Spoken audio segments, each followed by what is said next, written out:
السلام علیکم ورحمۃ اللہ وبرکاتہ۔ اعوذ باللہ من الشیطان الرجیم، بسم اللہ الرحمن الرحیم۔ وَإِذَا أَخَذْنَا مِيثَاقَ بَنِي إِسْرَائِيلَ لَا تَعْبُدُونَ إِلَّا اللَّهَ وَبِالْوَالِدَيْنِ إِحْسَانًا وَذِي الْقُرْبَى وَالْيَتَامَى وَالْمَسَاكِينِ وَقُولُوا لِلنَّاسِ حُسْنًا وَأَقِيمُوا الصَّلَاةَ وَآتُوا الزَّكَاةَ ثم توليتم إلا قليل منكم وأنتم معرضون۔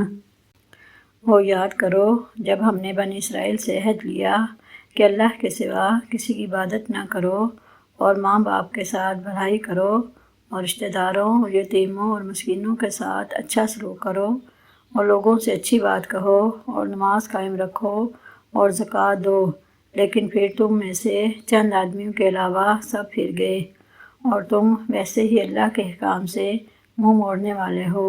اولئک الذین اشتروا الحیاۃ الدنیا بالآخرہ فلا یخفف عنہم العذاب ولا هم ینصرون۔